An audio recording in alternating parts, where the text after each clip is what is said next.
of the publishing persuasion, of the publishing persuasion. Welcome, everybody, to the Publishing Persuasion. I'm Angela Montoya, here with Melanie Schubert and her amazing sweater. Melanie, how are you today? Trying to make my sweater horse gallop across the um green by bouncing my breast. So great. Love that. Love that for me. Love that for us. And I think I could do it.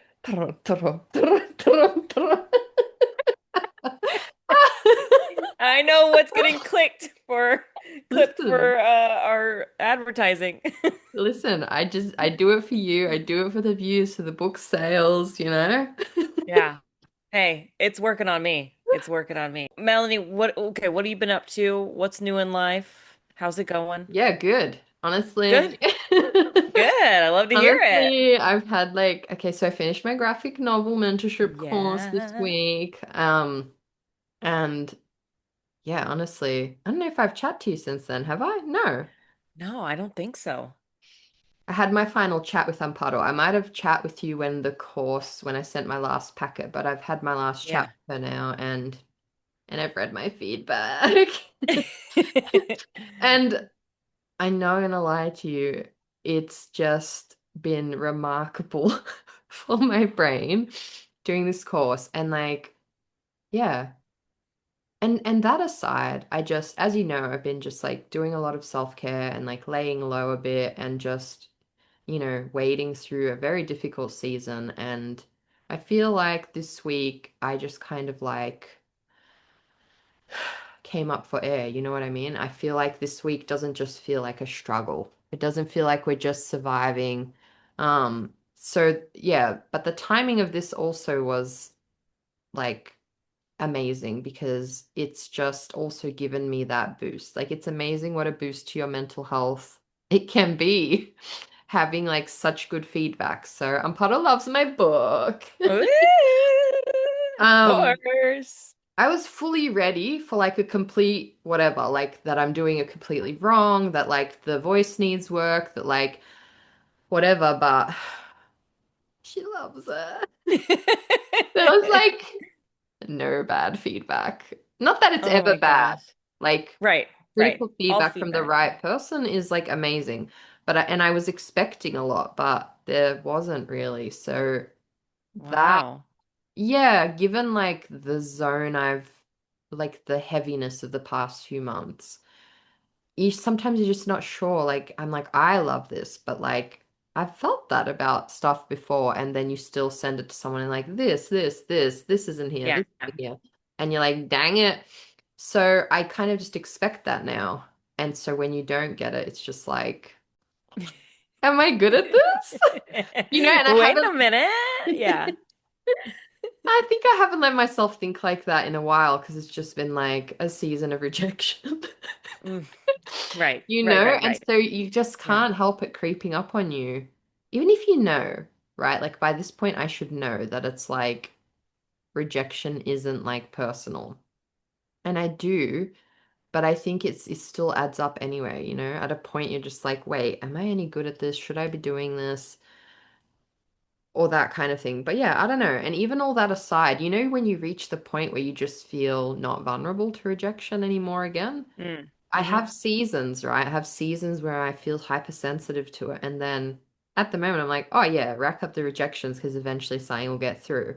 And it's for me, that feels like being more myself, And I just feel like I've come through this really heavy season feeling like, in Alice in Wonderland, he's like, you've got more of your muchness back. I feel like Mm, I've come through and I felt so diminished and so much less in that season. I was like, ah. I'm losing part of myself or whatever. But as I've come through, I'm like, no, wait. There's not a loss. There was a lull, and now I've passed through that, and I feel like I'm coming back with more. So get ready, yes. world, because this bitch Hell yes. is not giving up anytime soon. Fuck And yeah. um yeah, Can I just like stroke my own ego for one moment? Yeah, of If you will, if course. I can find it. I took a screenshot of my favorite comment Love um, that. that Love it. Amparo gave me in my feedback. Where is it? I Uh, think it's so interesting though, like in those lulls, it really feels like that's when you do the most growth. And it's so true. awful. I hate it. But when you come out of it, you're like, wait a minute, I learned so much about myself as a writer, as a human. And you keep going, and then here we are getting feedback that's like, life-giving. That's yeah, you're so right. And like I think it's such a like if you are somebody going through that kind of season at the moment, like I just want to take this moment to be like it is a season, like the Mm. best thing you can do is just like do your self-care. And I will say that this time I was better at being like just hang on. Like don't make I said to myself don't make any rash decisions Yeah. during this season. Just hang on and see what you actually want to do once your feet feel on slightly more solid ground again. Hmm. But for now, just hold on that ship being tossed in the sea and like wait for that storm to pass and see where you're at. And like you're right, like I don't know about annoyingly, it's kind of nice that you get something.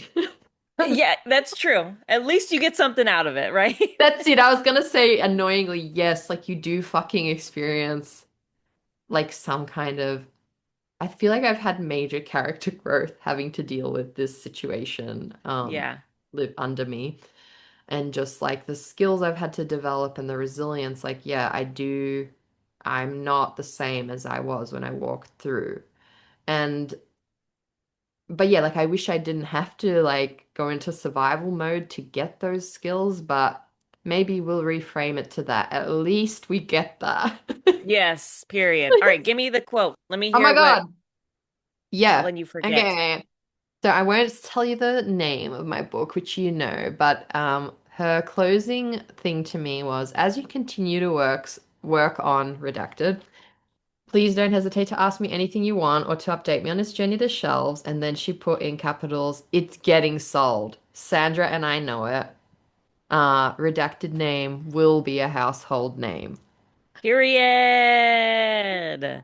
That felt like a very powerful wish for like Yes. good things to, and I realized people don't really say stuff like that. You know what I mean? Like, so it felt like a very powerful, and Sandra has read a bit, and I'm aiming to get it back to her.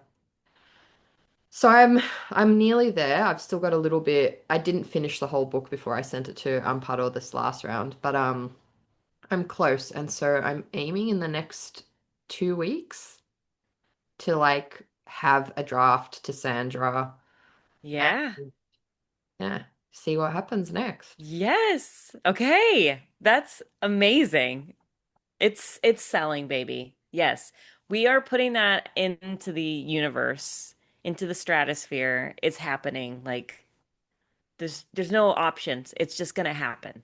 You know what I mean? We're I putting it feel out there that into with the this world. one, Yeah. and like I just, yeah, you'd think by this point I wouldn't feel that confidence of like it's gonna sell, but whatever, I feel it, you know? Hell no. Yes. We have to live on delusion, whatever that means. And part of that is just like having that faith that Mm. like that it's gonna happen. And then we just keep walking into it until it freaking happens and it's gonna happen. Yeah, and I think now I just have the knowledge as well that like regardless of what happens, like I do at this point once again feel like I'm working on my best book to date.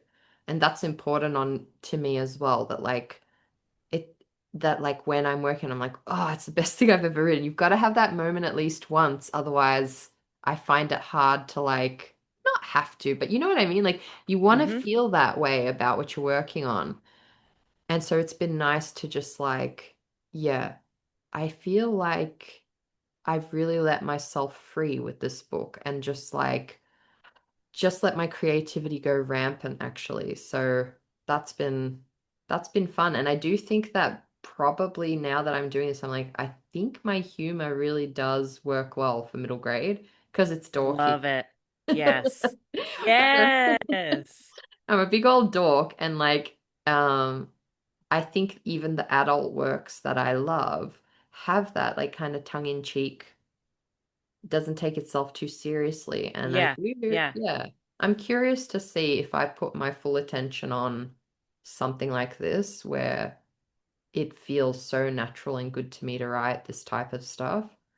So that's kind of what I'm thinking. I think like if Sandra's happy, I'm just gonna blast forward and write as much of this series as I can and see what happens. See the like the magic, Yeah. let that the magic. I know I would want this off the shelf. I de like without a doubt, I'm like, this is what I would like.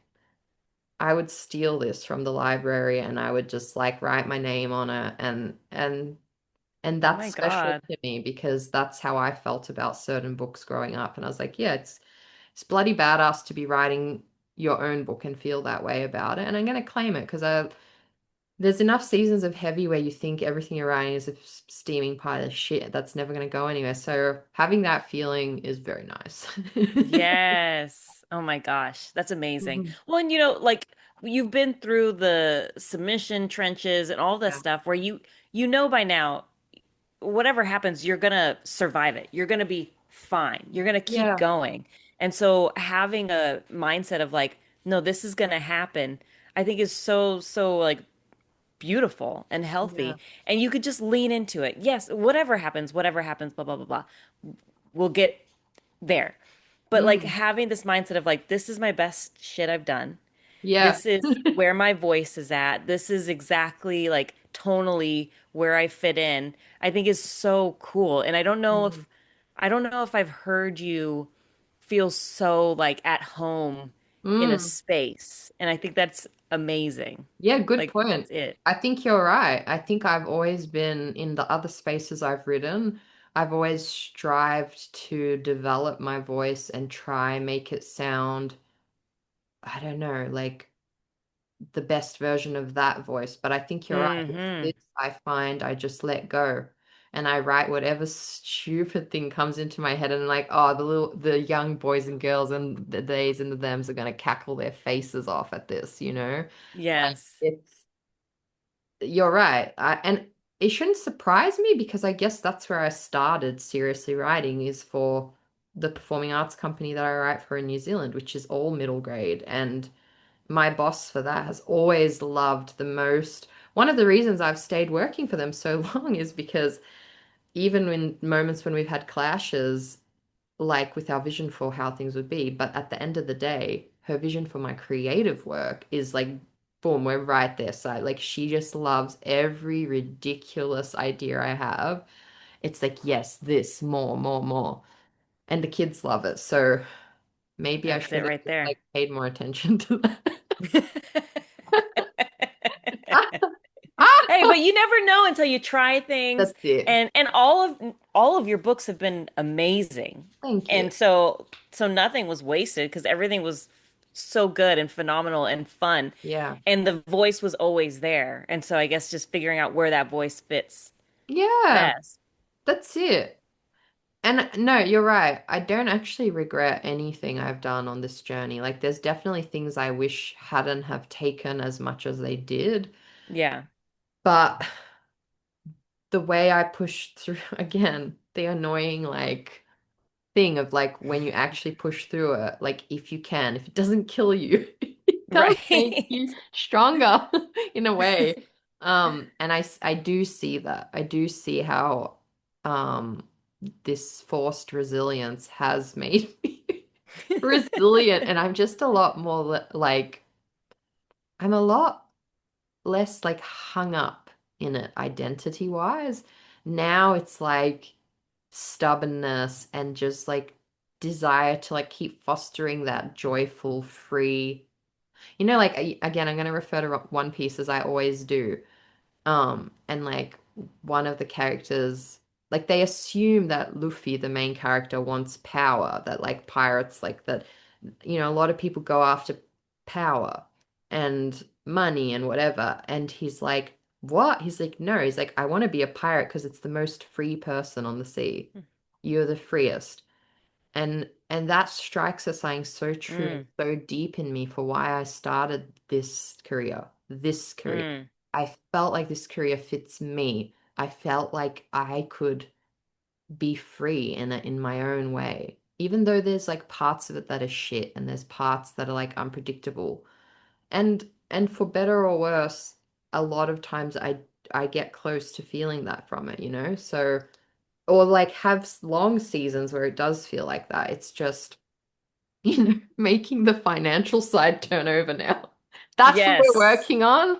So we've got to write more books. And anyway, sorry if you Yes. can We're hear that. claiming. They're renovated. Can you hear that? No. Uh-uh. Okay, good. Good job, computer. Good job. How Yeah, way to about go. you, my friend? How are things on your end? Things are good. I turned in The Immortal Undoing. Um, and okay, so I finished it, and then I Mm, had my friend Cindy read it, and then I had Ophelia read it, and my other friend Rachel. So I've had three people read through it, and and I was kind of just waiting on their feedback before I sent it to Bria, my mm, editor, just for like just to see because I couldn't tell if the book was making sense or like mm, because it's a lot of world building. It's a very fantasy heavy book, and there's just a lot of things happening. And so I was like, I don't know if this is even like if their dynamics working. I just didn't know. mm, And so I sent it to Cindy first, and she read it like in a day.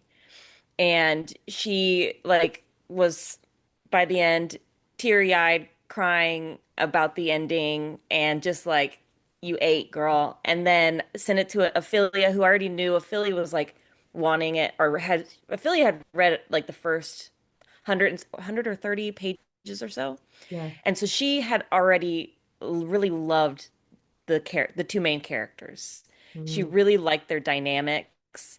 And so I was like, okay, she'd be a good person to gauge. And so she read it like really, really fast, was sobbing at the end, is still Yeah. thinking about my characters. And then I gave it to Rachel, and same. She read it really, really fast, loved all the different components that I put together. Mm, So hearing this feedback was really great and really unexpected because I just wasn't sure mm, how if it all came together because this book was really it was so many things happening, yeah. and so I had to keep like I would write it to like 75%, and then I'd be like, no, this world building part is not working. I need to figure out why not. So I'd have to go Mm. all the way back and tweak Oh all my the way from the God. beginning. And I just had to keep like chipping away and Mm. like starting from the beginning and just keep chipping, chipping, chipping until I got to the right ending.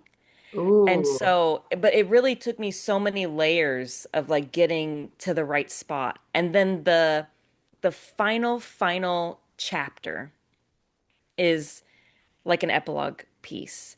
And it hit me literally like a day before I sent it to Cindy and Ophelia and Rachel. Like, and it's just this short piece that I wrote, and that's the thing that has like gutted them all.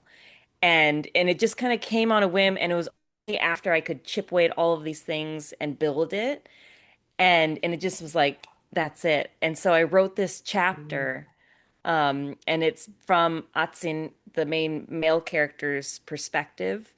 And after I wrote that, I was like, wait, okay, I think I might have done something here. I think this could possibly be like my best book. Um, I know it still has layers we need to dig into still and like tweak Mm. things and fix things. And somehow I got it under 100,000 words. So just barely. But I really feel like all that hard work and Mm. in a fast timeline um has paid off. And so I sent it to Bria. I'm sure she hasn't read it yet because she's always, as editors are, they're always a little bit behind. Yeah. Um, but like I think it's gonna be really epic. And so I'm hoping so hard that Bria loves it so much that I can Mm. get a prequel to the book. or it's not even a prequel. It's like a side by A side dream. timeline. So, but we'll see. We shall see. I mean, Oh my God. So you've got like a story auto-populating for like a side. Oh yes, my yes. God. Which I That, couldn't tell anybody what it is because then there would be spoilers. yeah, yeah. But yeah, so it's done and it's off, and we're already like talking about cover art, which is wild because no one's read the book but me and a few people. But publishing, that's just how it rolls. Yeah. But then right now, so I sent that off last week, and then Mm. right now I'm working on a short story for Once Upon a Book Box Club. Ooh. Yeah. Ooh. It's cool. It's a 12-day advent calendar themed book box. And Yeah. so each of the 12 days there's a short story and then a themed piece that correlates with the story. Oh my God. Yeah, so that's what I've been working on this week, and that's I think they want that back this week. But so I've been Mm. working on it this week, which is like a really sweet, delicious little short story. Okay, it's So like my hairs are standing on ends in like the best way from so much you've said. Also I need your book in my inbox yesterday because well, now you've I been need to read. busy. I Well, no, know. you don't get anything. You don't get anything until you're done, madam. Okay, Mm-mm, as mm-mm. that's fair. I will finish this draft and then I wish to Yes. be torn apart by your I hope epilogue I'm as not like well. overselling it. But it's like No. I kid you not, it's like a beautiful, it's like a bittersweet, beautiful, heartbreaking little moment. Oh my God, no, I know you can do it. I still like gasp when I think about your masquerade story. Oh, not the masquerade Oh. one. The one, was it that one where they like keep waking up, they get to meet like one day of like the Oh, year yeah, or that's the something. masquerade one. I was like, wait, what is that? Yeah. God, that one like Monsters and that's one of Masquerade. my favorite pieces of yours. That's one of Thank my you. favorite writing pieces of all time, let's be real. Okay. Thank It's you. I'll true. take it. Like that one destroyed me. Like anyone who loves your work and hasn't read that one is like missing out. That's in Monsters in Masquerade, right? Yes. Yeah, Fuck, the it's alcade good. one. Fuck, Thank it's you. good. I didn't even see it coming. You've become very crafty in like your twists.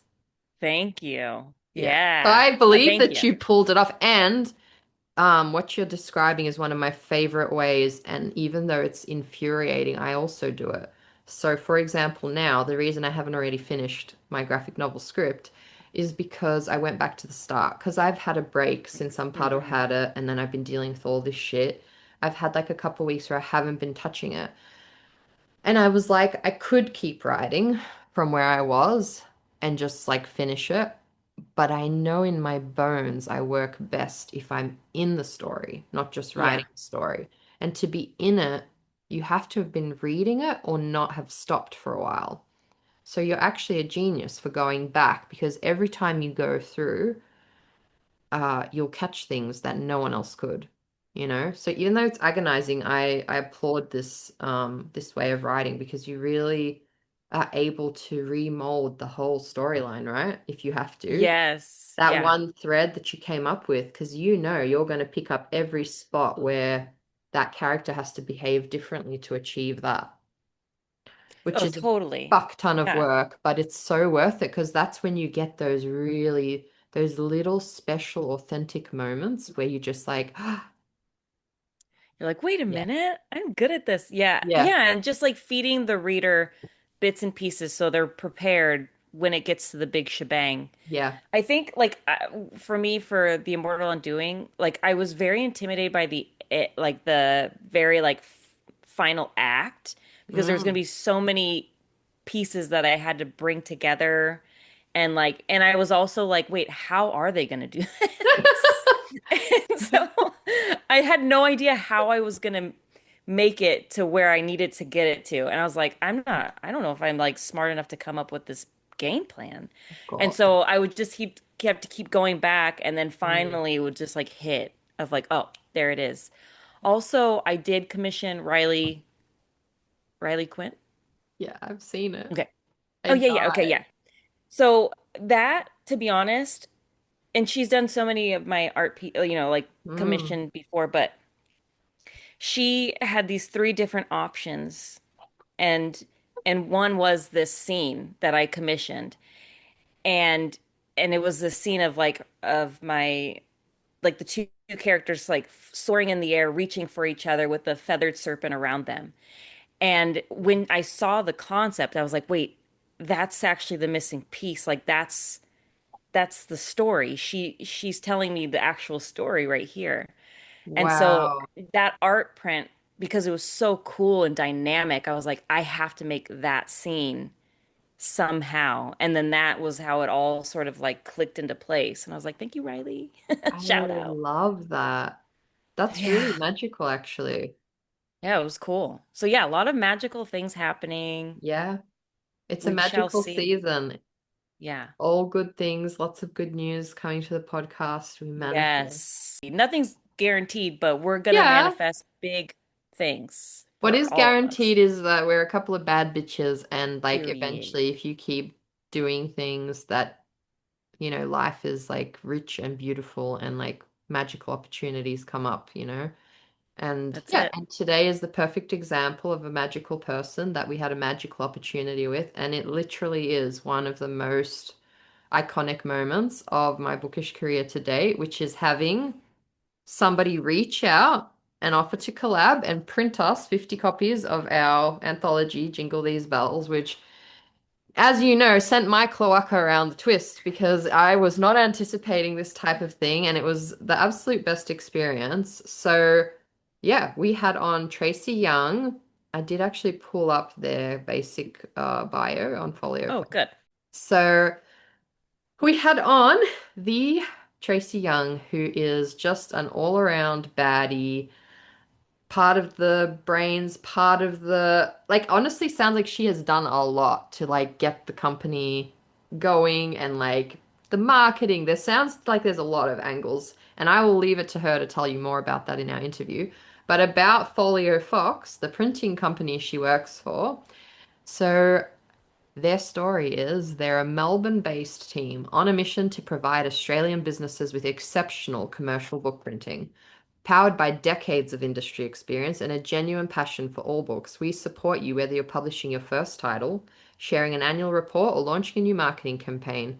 In combination with state-of-the-art equipment, top-grade materials, and a detailed quality assurance process, every book is printed to impress so that every project is delivered with precision and care. Founded in 2008, FolioFox started with a simple but important belief: book printing should always be high quality and a thoughtful but sorry, I just realized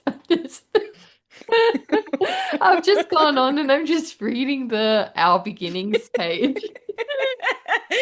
Just keep reading. You're just like 20 minutes later. I mean, actually, it does end at the end of this Okay. page. I don't know, it's still pretty long. Maybe Okay. I just leave it at where I was.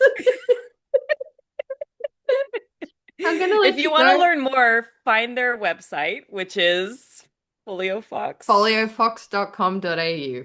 Yes. Good. And now we're gonna let poor Angela go have her dinner because it's like God knows what time over there. No, it's not late, but I am hungry, so Yeah. thank you. Go eat. It sounds like what are you gonna have for dinner? Well, that's the question. That's the question. Mm. So Alicia's home from school. Oh, And slay. so, yeah, so the goal this summer is to have her learn how to cook Cute. and to like be able to take care of herself because she's going to be moving out to an apartment. So she's in charge. So we'll see. Sorry, I'm We'll just see. laughing because what are you gonna teach her? Yeah, I know. I don't know. And that's what I was gonna say. I was gonna say, and Armando's gonna help her because he can cook good. So Yeah, I'm gonna just sit there. it's your own fault. You haven't given me much faith in your cooking ability over the years. So I'm I just like, know. who's gonna teach Alicia? Okay, but Armando's got it covered. I believe that. Yes. Yes, it is not I. I can handle an egg pretty well. That's I what I got. mean, That's what I can teach her. scrambled, or can you do sunny side up? I can. I can make a killer sunny side up. I'm good Yeah? with a fried egg, a good hard boiled. What's Armando's go-to recipe? Oh, I mean, honestly, he kind of just like he's just one of those like he can just He make can do anything anything. taste good, which Yeah, is yeah. really obnoxious. But they're always like some sort of like form of Mexican food. So we have like a Yeah. lot of different, but it's all so good. Oh my God. So yeah, lucky him or lucky me, I guess. Lucky you, yeah. Yeah. You're The eating like diva a gets to queen over. sit. Don't try sell it like as if it's a hard luck knock life. Poor You're only me. I have to here. just sit there. I just have to sit there and wait. This is platters of delicious home cooked Mexican food. It's a tough knock life. Yeah. I know, poor me. Poor me. Did But they yeah. bring it out to your she shed?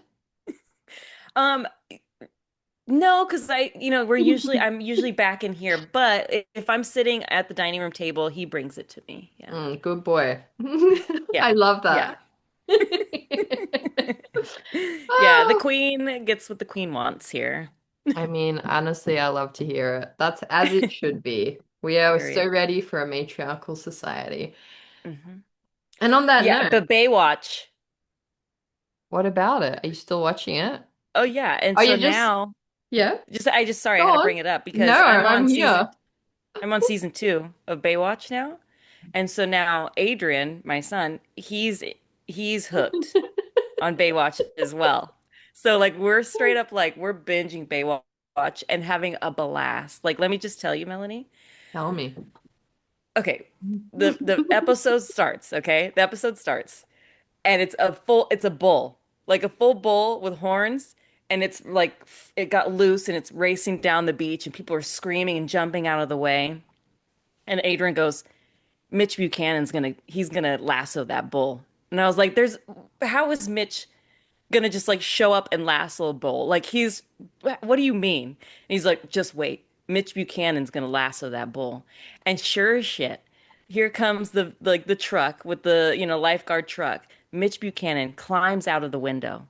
He finds a random lasso in the back of the truck, as one does, and this guy gets to going, and he gets that bull by the horns, and he goes, and he saves the day. And those are the moments that I've been living for.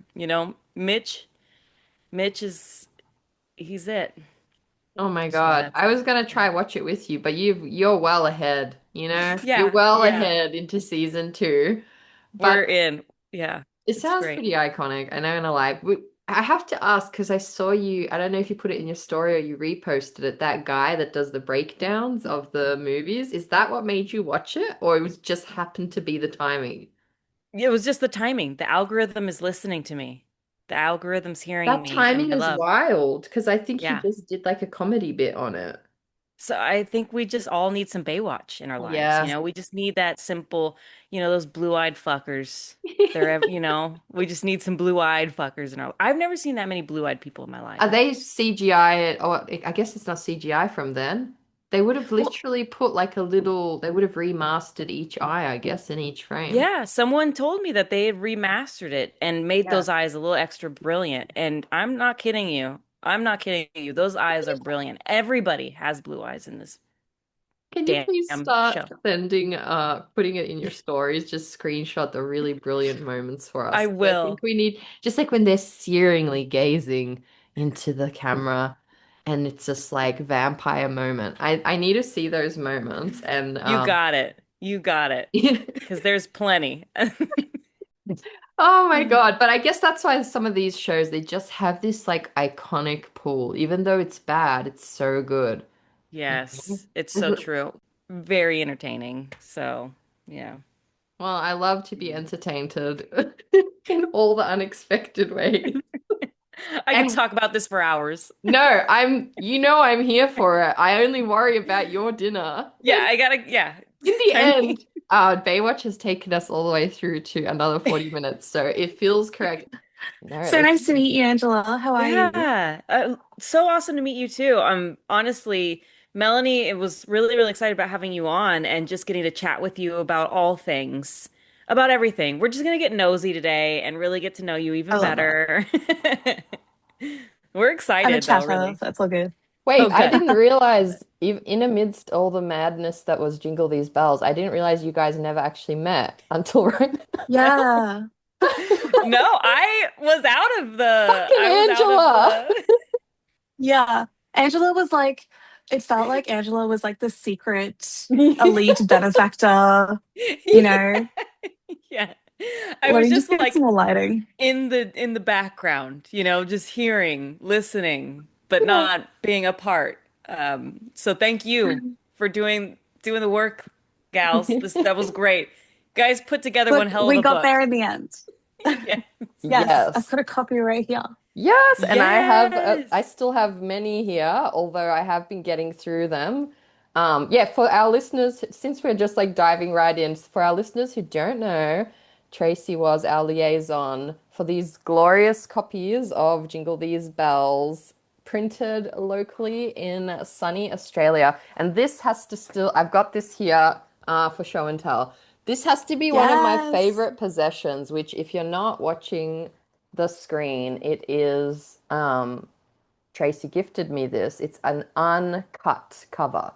So Mhm. it's literally the cover before it was cut to be this glorious tome. So yeah. Yeah. No, they turned out really, really amazing because Melanie sent me a few copies and they're just the feeling of like a, a locally run like book producer. It's so Mm, different than like the mass produced copies that we get, from Amazon or whatever.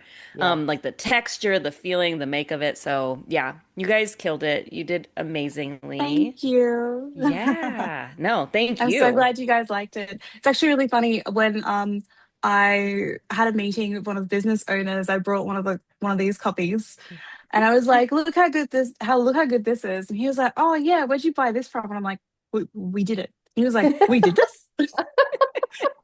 He's always so surprised by how great our work is when he sees it for himself. It's so funny. I love that. Oh I my show gosh, that's people awesome. all the time because these two copies at the end are Amazon prints or let's say Kindle Direct. I don't know. They're all from different places, but you can literally like see and feel the difference. The like mass produced ones are so rigid and like hard to get open.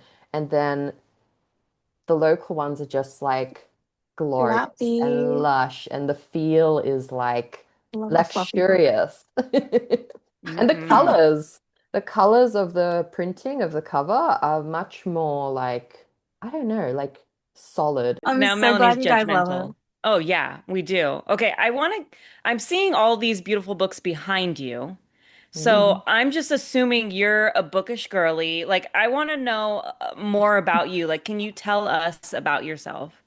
Sure. Um, yeah, I am a bookish girly. I got into reading after I immigrated to Australia because I was this sort of like I was a kid and they threw me in the deep end, just put me in primary school with very limited English. And so because I was quite Mm. timid, I would just read books to help my English. And Wow. so growing Mm. up, my mum would bring me to the library and it'd be like a Woolworths, like a grocery store bag worth of books that I would bring back. I would read them. And then a couple of weeks later, I would go back, get another bag. Wow. So I've always been a reader and career wise, for some reason, I've always just been attracted to sort of marketing. So I've worked in marketing my whole career. And um, because I've loved books, when I was at university, I started my own little book blog and I had a bookstagram and I found the book community when I finished high school. And it was like, oh, this is so cool. I didn't even know this existed because I was, Mm. studying the whole time. And then I actually got like a slight dream job for a bit there where I worked at Hachette Publishing for a little bit in marketing, which was really cool.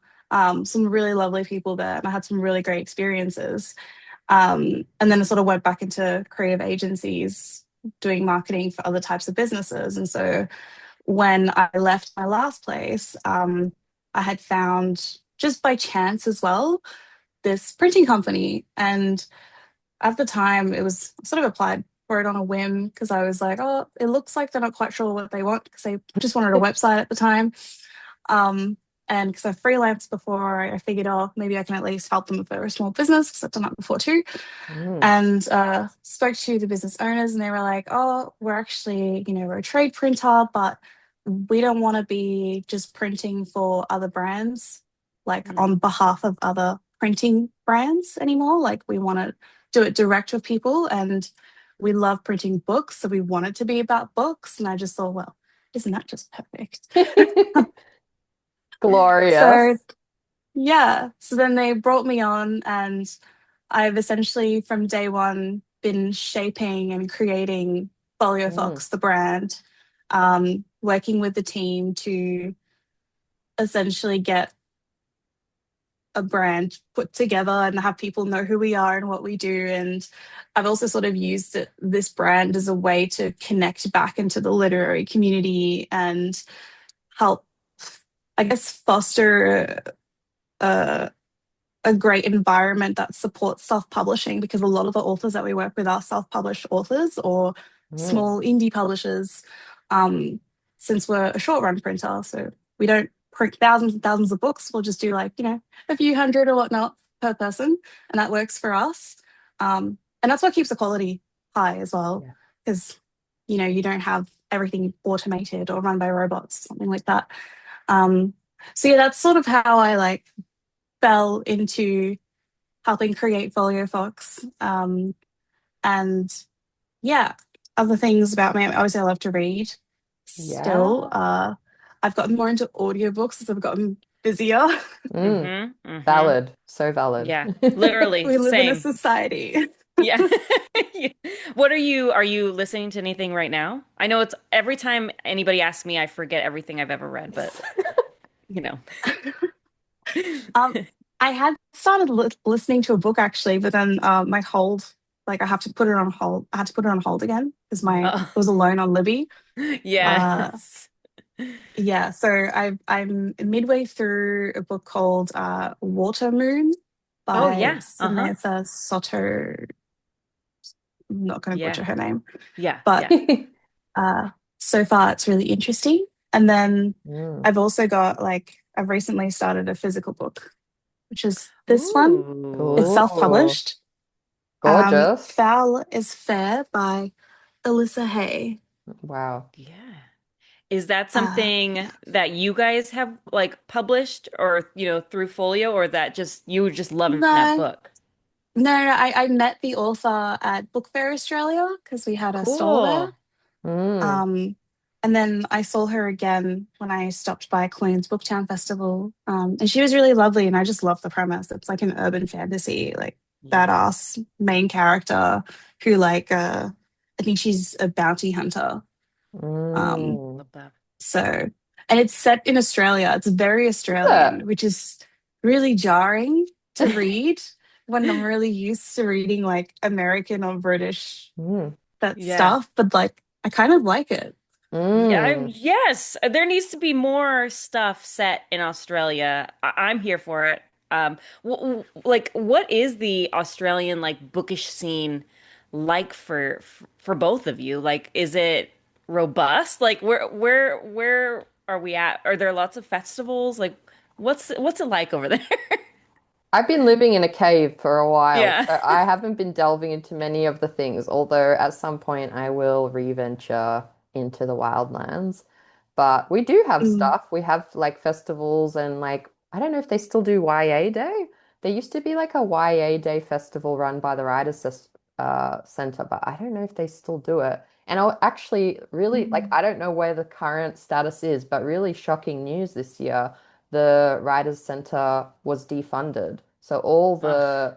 all Yeah. the like kind of funding that was allocated to them, not only was it was slashed to zero, which there's been a huge Mm. uproar about because Melbourne's supposed to be it's like a recognized literary like Yeah. We're a city. city of literature. Yes, so to Mm. have the funding, there's been a huge uproar about it, but I'd be lying if I said I'm up to date with the results. I was there like boosting and signing the petition, and then I've fallen Yeah. away in the busy month. But yeah, Same here. there's been a huge uproar about it, and people are kicking back. But yeah, it Yeah. was just overnight, just suddenly cut. So They were I remember seeing organizing. that. It was a shock. Yeah, yeah. Yeah. So they were the ones organizing a lot of local stuff. But yeah, I don't know. We You definitely tell, have a lot of festivals yeah. though. Yeah. We still have a lot of festivals, and like recently we worked with Sorrento Writers Festival, which was really cool. Mm, So we got to like print their programs, and I got to go to one of their like panel events, which was awesome. And it was packed. It was so busy. And Sorrento is like not central. no. It's down the peninsula. It's far, but it was busy. Um, Really? Okay, I'll yeah, tuck that one away in my hat for a rainy day. it was really cool. They had some really awesome Mm, uh what do you call them? Like events, I guess. Yeah, like events for the festival. A lot of them sold out like really quickly as well because they had quite a few mm, free ones. So I couldn't even catch like half of the ones that I wanted to see because they were sold out. But that was really cool. And obviously, we've recently had, I think, Melbourne Writers Festival. mm, Um, so I think there's definitely a bigger scene than people expect in Melbourne. I know Book Fair Australia really underestimated the interest Mm. in people in Melbourne because it was their first year doing it in Melbourne. They've previously only done it in Sydney. mm. And so many people I spoke to telling them about it, they're like, oh, I'd love to go. And I had to go, sold out. I'm sorry. Oh, I think you froze. We will wait for you to Oh, there we on. go. There you are. Ah, Okay, I want to circle back a little bit just because I'm nosy and I've been fascinated every time you chat to me about it. So like if you're like comfortable sharing anything about your experience, because we're always curious like about the behind the scenes of the big publishers. Like what, if anything, can you share about while you're working at Hachette that you like experienced there and like what are the behind the scenes things? um, it was really interesting. Mm. And I think it was, what's the word for it? Hmm, really enlightening. Tell us Yes. more. Tell us more. Yeah. um, Funnily enough, I feel like it made me a lot more pro author, Mm. and it Mm, really helped shine a bit of a light on what traditional publishers, like even people inside, can even do for authors. So there was a routine when I was there, and then in that, like every month they allocate book titles because I was in the marketing team. So our role is essentially like you're assigned certain titles, and then you're marketing for that specific book. And mm, then they if the book has budget, you mm, figure out how to use the budget to market mm, the book. Um, and so every month you go into the meeting, and that title is not coming out for another like 5 or 6 months. So you've got plenty of time to start planning for how you're going to market it. Um, Unfortunately, not all the titles get budgets, and sometimes the budgets are really, really small. And so I loved that it really used a lot of my creative skills on like how to think outside the box and how do I help market this book with as little money as possible. mm, um, but also, it was sometimes really disheartening because it'd be a really, really great book that I felt like should be shouted about, but I just didn't have the resources to market. mm, So I feel like that's what really has driven me, especially in this role, to do what I can, even if we're only a printing company. Like I try my best to promote the authors that we print for, and collaborate with them and do things to help lift them up a bit because it's difficult, it's overwhelming, and the only thing that I can provide other than services is expertise. mm. And you, boy, did you provide them, you know, like the whole experience working with you, like yeah, like just even all the explanations you gave me for everything and like down to the like don't open these books yet because the glue is sealing and like yeah, the whole experience was just really like yeah, I you feel visible and you feel taken care of, which is quite opposite to how it can feel trying to break through in trad pub where you really are a number for a long, long time. Yeah. And my experience with authors when I was in trad pub is so many of them were just so lovely, and Mm. it always made me a little sad when they would be surprised to hear from me or something like that. When it's like, no, you should be getting everything. You spent so long dedicated to writing this thing, and it's hard. It's I couldn't even write a book if I wanted to. Um, I don't know how they do it. I don't know how you guys do it. It's insane. Um, It feels so insane. It Yeah. feels insane a lot of the time.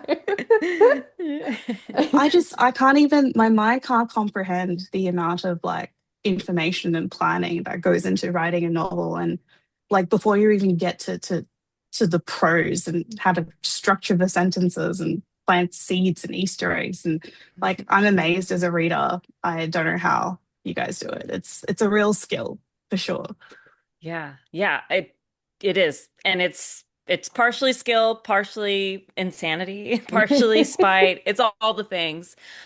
Especially like when you think about being a traditionally published author and like you were saying, the marketing budget or just it's just stuff that we as authors can't control. Do you have like any advice for authors that maybe don't get the big budget, which I guess is probably most authors nowadays? Like, would you Mm. have, do you notice anything that works as far as marketing? I freaking don't know. Mm. I know the tough part with budgets is that even the marketers in the team, like I didn't have any control over the budgets either. So a Yeah. lot of the time, if you're a traditionally published author and your marketer isn't doing a lot of the time it's probably because they can't. Mm, And the most that I guess you can try and leverage and work with them with is through social media. So one of the campaigns that I did that was relatively affordable, for example, is I think it was for a romance novel by Lucy Score. Mm. And I was inspired by a book launch that I had been to years ago, where someone had mentioned that there was just this one copy of a signed book going around, and it was being passed around by people and getting annotated and tabbed and stuff. And so there was one special copy sort of going around. So like I used that concept and I had like a traveling copy that was sent to a bunch of different like influencers. Then they got to read the book in advance and write their little notes and sort of experience it together but delayed in a way. Mm. yeah. So I think there's really cool, creative, out of the box things that you can do to leverage social media and make it a really fun experience for readers that then really hooks other readers in. Because the biggest thing that people hate on social media is FOMO, and it's Mm-hmm. really Mm-hmm. easy to get FOMO. So I think that's a really good way to do that, just to really focus on social media and not necessarily just shouting out about your book everywhere, but just really trying to connect with people over common experiences and things that they can really connect to with your story. I love Mm. that. That's brilliant, honestly. It at the end of the day, it's about people. Yeah. And like Yeah. the biggest books sell because of word of mouth for the most part. And so yeah, like getting to have those little relationships are so key. That's genius. I think you know what Mm. you're doing. Mm. Oh, thank You're welcome. I'd like to Yeah. think that marketing seems like really complicated or convoluted. A lot of people think it's sales, but to me, a lot of it is sort of common sense because it's really just how do I make this thing matter to someone else? But then before you can even do that, you have to figure out what matters to that other person. What do they care about? Mm, Right? Mm. It's I think even like the official definition of marketing, it's not, advertising or, you know, doing a TikTok reel or something like that. It's literally like a mutual exchange. Mm, I yes. love that so much. I am like tucking that away as well in my head somewhere to just ruminate over more. And I do think that that's the thing. At the end of the day, this is why I think people who aren't passionate about this industry won't last. Because you have to have the combination of like the obsessive love of it and the obsessive love of the people who are part of it. Because without it, it's just, you might as well do any other job, you know? Yeah. But That's speaking true. of jobs, I want to ask more about FolioFox in particular. Like, What would you like to share about like working there or about the company as a whole or anything you wanna tell us about FolioFox? I'm sort of in a interesting position because I'm sort of Mm, the one that helped found it, but then I am also the one that manages it as a brand manager.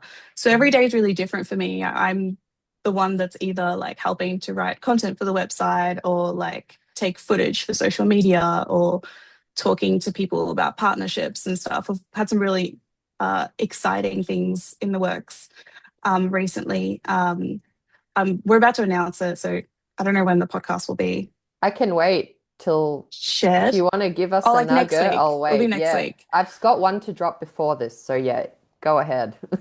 Yeah, we just want Cool. to know. We want to know, basically. Well, something we recently announced on the website is that we'll soon be able to do sprayed edges. Oh my God. Uh, Yeah, so for both paperback and hardcover books. So that will be really cool to be able to put together some cool Mm, special editions to add yes. to my shelf. Yeah, right. yes. Just because I'm nosy and I know some of the other printers have names, does the sprayed edge printer thing have a name yet? No, it hasn't. No. I don't think it has arrived yet. It's Oh, it arriving hasn't this arrived. month. That's fair. And then yes, so we'll be starting to do them in August. Oh my So I God. think it's arriving this month, and then it takes about another month to sort of calibrate, put together because it comes in pieces, Oh. and then they have to essentially reassemble the printing machine in the factory. Oh, wow. Um, yeah, so it's been in the works for a while since end of last year when I was like Mhm. begging my boss, like, please, we need one. Everyone's asking for them. And he went and took a trip to China to a printing manufacturer, and he wanted to see it for himself, which is why it took a little bit longer because he needed to go there in person and make sure it was working properly, it was the right machine, and it wasn't just you Mm. know the equivalent of just ordering like a TV on Temu. Yeah. So Yeah, Yeah. valid. That is yeah, super exciting. Oh my gosh. Okay, I love that. yeah. Do you find most of your clients are local to you guys, like very local, or is it across Australia? Like what is your client base looking like? Mm. We only service Australia. Unfortunately, like we've had a few people ask, like, "Oh, could you ship it to the US or ship it to somewhere else?" We sometimes may ship it to New Zealand. So New Zealand's like not far, 'cause it's a little neighbour, but they tend to be from all over. I think from all over Australia. Mm. It's always great when they're in Melbourne, obviously, because then I can try and meet them or take Yeah. videos with them. Like we take videos of you. It's awesome. Yeah. Um, Sometimes they come visit our showroom because we've got a showroom now. So Mm. this week I actually did a shoot with an author who came from Adelaide, and we did a little podcast recording together. Speaking of which, something else that I guess will have been recently announced when this comes out is that we've partnered up with Good Reading magazine, Oh, which is exciting. So yeah. then any authors that print with us, they can get some discounted advertising packages with them, which is another Oh, way to nice. put it forward or, pass on something good Mm. for authors who work with us because it's hard, it's expensive. Whether you're self-published or traditional and wanting to market your book, it costs money, costs time. So Mm. Yeah. if it's 10-20% helps you a little bit along the way, I hope it does. Yeah, right. Yeah. I mean, that's a big help, really, at the end of the day. That honestly, I love that. So you get to have authors come in like Melanie and you guys get to meet and chat and all that stuff. I think that's super, super fun. Is it like where are you finding your clients? Like, is it through word of mouth? Like, are you reaching out to people personally? Like how are you building your client base? A lot of what I've been doing has been a mixture of some advertising on search, Mm. because most people looking to print will just Google for a printer. Hmm. Yeah. So a lot of the leads that we get are through advertising on Google, but then a lot of my time has been spent writing. articles for our website and actually trying to put together quality resources to help authors, whether it's like to teach them things about printing and binding or even just tips or things that we're Mm. doing at the moment or how they can help themselves. Like I worked on an article recently on like how authors can protect themselves from AI Mm. or how they can help support the publishing industry in Australia by submitting to the National Cultural Policy, which we did as well, um, which was like a really big thing within like the publishing sort of community because a lot of publishers and librarians and teachers and authors would be able to put a submission to say like to the government essentially like we want funding for this like Mm. because reading rates are not doing too good even though book sales might be doing okay, fewer people are reading, like literacy is at risk in Australia. Mm. And if the government doesn't really come in to actually help fund some of this stuff, like it's only going to get worse. Yes. So a lot of that content ends up supporting the website's SEO, which is like organic search. So people might just be searching for like, what book size should I choose for my book? And then our article will show up. And then that's how they sort of find us and they get in touch with us. Mm. Amazing. That's I'm gonna have to genius. look that. Can we still like send that? What was it called? I feel like I want to also send that off to the government to beg for more funding for our literacy. Unfortunately, Our the submission closed, but you can dang read it. all the submissions people have sent. Yeah. Yeah. I want to I ask. found out about it like 3 weeks in advance and I was like, oh, three Oh, weeks. Ah. dang it. This is my fault for living in a cave. I miss the ballots. Although I did vote and we were successful in stopping Trump Tower happening in Queensland. So I made sure to vote Trump for that. Tower? Girl, Trump was gonna build a massive tower in Queensland and people were up in arms. So I managed to sign that petition and it's cancelled. Woo! Oh my Dang gosh. it. I was hoping he was going to go there instead of Oh, here, but that was I wouldn't wish that upon anybody. So, good job, Australia. Proud of you Yeah, guys. people were like threatening to burn it down before it even like started. So Australia's not about it for the most part. But I wanted Oh to my ask you, gosh. Tracy, like in this role where you are now, like what's been like some of the challenges that you faced?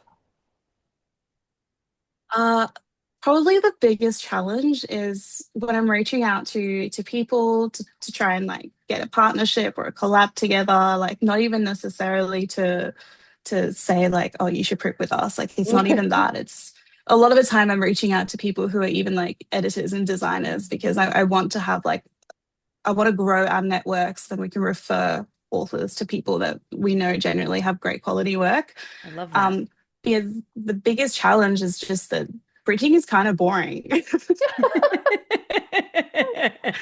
Like I reached out to like businesses before and they just like they don't get it. And then it's only when I Mm. finally manage to get in front of them and I go, hey, this is what we could do. Like we could do something fun and whatnot. And then they're like, oh, okay, cool. That sounds cool.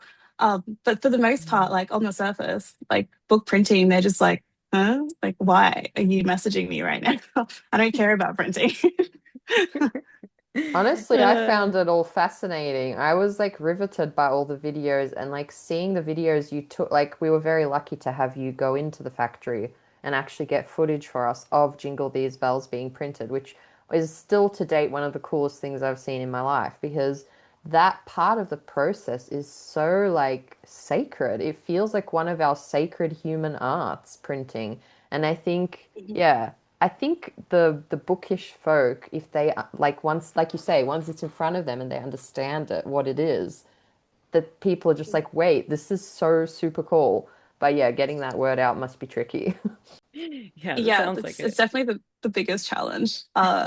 And then I guess the next biggest challenge, which is what I guess a lot of the content that I'm writing and even like the little tidbits on socials when I'm putting together content I'm doing is trying to just help authors understand that process a little bit better. Because a lot of the time, if they're self-published or uh, they've literally just finished writing their manuscript and they just want to get it printed. It's like, oh, what next? What's next? But there's a few steps before you get to the printing part, Mm, and it can be super overwhelming. So that's why, like, trying to have resources or have other professionals or businesses in a little database that I'm putting together as helpful. So then even if they come to us and they're not ready to print yet, we can go, oh, well, you can go to this person to help you. And then, if you come back to print with us, that's great. If not, that's great too. Um, yeah. Love that. I So I think really that's love that been, because it's not just like you guys are just not doing the thing. You're also there like as a community member, Mm, as a mm, person in the writing space, like offering help. I love that. yeah. it just seemed to make the most sense. And also, like, how else can you really connect to the community unless you try and actively like help to lift them up as well? So I think it's something other printers, I guess, haven't really done much before, but it's Mm. one that I'd like to pioneer a little bit more. I Yeah. love it. I'm such a big believer when one of us thrives, all of us thrives. And I really think this is the way forward for like companies and like humanity as a general. Like if we're all thriving, right? I love it so Yeah. much. I see we are down to like our last 3 minutes. So I wanted to ask you, was there anything like you would love listeners to know about FolioFox or yourself or the process or anything that like really stands out that you'd like to leave people with? We're just a little small business in Melbourne. We're not big guys. And I think that's what is important for a lot of other Australian authors is Mm, that obviously costs and being able to print their books and afford them is one thing, but you're also supporting a small business if you work with us. Because we're everything is done here locally in Melbourne, none of it's done offshore, which is why it might cost a little bit more to order a small number of books, but it still can actually end up being more affordable mm, to order books through us as well, depending on how you want them to be done. And the fact you can get them fully customized, like however you want. You don't have to be limited by whichever paper Amazon has available for you, for example. You can choose whatever paper you want. You can choose whatever book size you want. We've done books that are square or like, this small. And yeah, I think the best thing about working with us has just been that the world's a bit of your oyster. mm, Um, and sometimes having that flexibility is the fun part because you've spent so long writing this story, then why not get to choose how people get to read it? mm. Yes. Yeah. Yes. Damn it. Yes. I love I love it. And Yes. I don't know if this is still on offer. So I'll delete it if it's not, but you might even get Tracy delivering the books to you. Is that like still a thing that happens? Yeah, yeah, yeah. Or like sometimes they'll come into the showroom to pick them up and they can see Yeah. me there. But that See? delivery Okay, cost, listeners. yeah, the delivery cost these days, like that's major. If you're local, like being able to just pick your books up is like such a huge deal.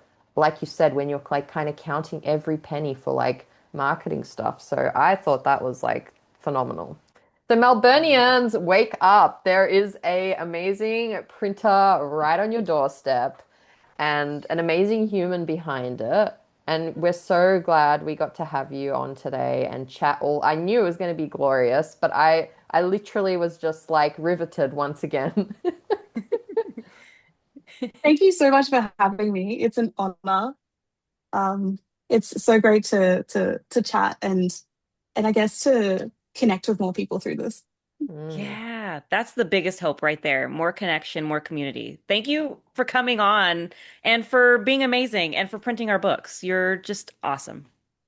You guys are too. I don't Yay. know if Zoom will give. Yeah, there we Everybody should be go. grabbing a Woo! copy. Yeah, get jingle these bells, Get jingle everybody. these bells and have a very saucy pre-Christmas. Oh, I'm so not used to having headsets. I'm so Sorry, guys. I keep catching on things and going left and right. Anyway, it's going to cut us off any second, lovely. But yeah. Of the publishing persuasion, of the publishing persuasion.